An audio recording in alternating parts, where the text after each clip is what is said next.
खत्म हुई जिच, एक सीट पर किचकिच, आजसू भाजपा गठबंधन का फॉर्मूला तय। नमस्कार, खबर मंत्र में आपका स्वागत है। मैं हूं अभय सिंह। झारखंड में विधानसभा चुनाव की घोषणा बहुत जल्द होने वाली है। इसको लेकर पार्टियों की तैयारियां जोरों पर हैं। भाजपा, झामुमो और कांग्रेस अपने घटक दलों के साथ सीट शेयरिंग को लेकर माथापच्ची कर रहे हैं। अभी तक ना ही इंडी गठबंधन और ना ही एनडीए गठबंधन ने ही अपना पत्ता खोला है। लगातार बैठकों का दौर जारी है, लेकिन तस्वीरें साफ नहीं है। हालांकि भाजपा आजसू गठबंधन को लेकर जो तस्वीरें धुंधली थी, अब साफ होती दिख रही है। ज्ञात हो कि भाजपा के लिए आजसू और आजसू के लिए भाजपा भी बहुत जरूरी है। ये बात दोनों पार्टियों के नेताओं के जेहन में भी है। इसलिए लगातार इन दोनों पार्टी के सुप्रीमो के बीच बैठकों का दौर जारी है। इस बात की पुष्टि झारखंड चुनाव प्रभारी और असम के मुख्यमंत्री हेमंतो बिस्व शर्मा ने कुछ दिन पहले यह कहकर कर दी थी कि आजसू के साथ हम लोगों की बात 99% तक पूरी हो चुकी है। यानी इस बार सब कूल कूल है और जो इन दोनों पार्टियों के बीच जिच थी वो लगभग समाप्ति की ओर है। 2019 में दोनों पार्टियों की जिद के कारण गठबंधन नहीं हो पाई थी और दोनों पार्टियों को इसका भारी नुकसान हुआ था। खासकर भाजपा को, वो तो सत्ता से ही बेदखल हो गई। आजसू ने 2019 में अकेले 52 सीटों पर चुनाव लड़ा था और वोट काटकर खुद तो डूबे ही भाजपा को भी डुबो दिया। 1 दर्जन से ऊपर सीटें ऐसी थी जहां इन दोनों का अगर गठबंधन हुआ होता तो झामुमो सत्ता में नहीं आती।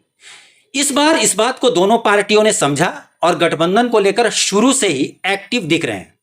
हालांकि शुरू में आजसू ने अकड़ दिखाते हुए 16 सीट की मांग की थी, जिस पर भाजपा ने साफ कर दिया था कि वे आजसू को 9 सीट से ज्यादा नहीं दे पाएंगे, क्योंकि गठबंधन के तहत भाजपा को जदयू को भी कुछ सीटें शेयर करनी होगी।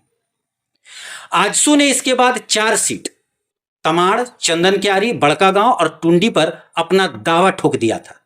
तो भाजपा ने उन्हें कहा कि पार्टी में रायशुमारी के बाद ही इस पर कुछ बोला जा सकेगा। अब बताया जा रहा है कि केंद्रीय गृह मंत्री अमित शाह के आवास में झारखंड में बीजेपी और आजसू पार्टी के बीच सीट शेयरिंग को लेकर अहम बैठक में अंतिम सहमति लगभग बन गई है।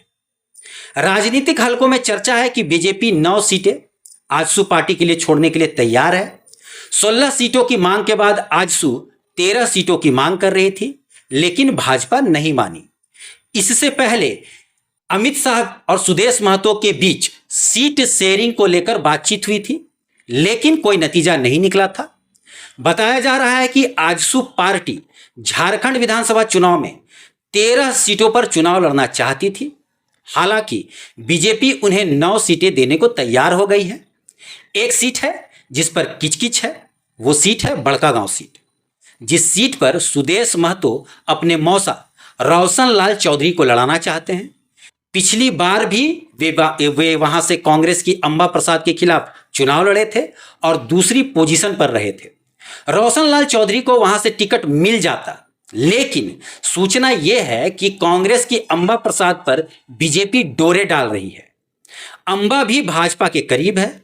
अगर ऐसा हुआ तो रोशन लाल चौधरी का पत्ता कटना तय है।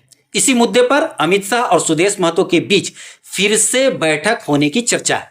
फिलहाल जिन 9 सीटों पर आजसू को देने पर सहमति बनती दिख रही है, वे सीटें हैं सिल्ली, रामगढ़, ईचागढ़, गोमिया, लोहरदग्गा, जुगसलाई, मांडू, डुमरी और पाकुड़। इसके अलावा सिमरिया और बड़कागांव पर भी चर्चा हुई थी, लेकिन फिल वक्त इन्हीं 9 सीटों पर बात बनी है। दूसरी तरफ एनडीए का घटक दल जेडीयू 5 सीटों पर दावा कर रहा है, मगर बीजेपी 1 सीट देने का मन बना रही है। बीजेपी जमशेदपुर ईस्ट की सीट जेडीयू नेता सरयू यादव को दे सकती है, लेकिन क्या इसके लिए रघुवर दास मानेंगे? बहरहाल सूबे की 81 सीटों में बीजेपी 69 से 70 सीटों पर खुद लड़ना चाहती है। अपने सहयोगी दलों को 11 से 12 सीट देने का ही मन बना रही है। सूत्रों के मुताबिक दशहरा तक बीजेपी उम्मीदवारों की सूची पर सीईसी की बैठक कर सकती है। इसके बाद पहली सूची जारी कर दी जा सकती है। बताया जा रहा है कि 9 से 10 अक्टूबर के बीच इसकी आधिकारिक घोषणा भी की जा सकती है। आज के लिए इतना ही। धन्यवाद। अगर आपको मेरी खबरें अच्छी लगती हैं तो इसे लाइक करें, शेयर करें, सब्सक्राइब करें और अंत में यही कहूंगा कि मस्त रहें, तंदुरुस्त रहें। धन्यवाद।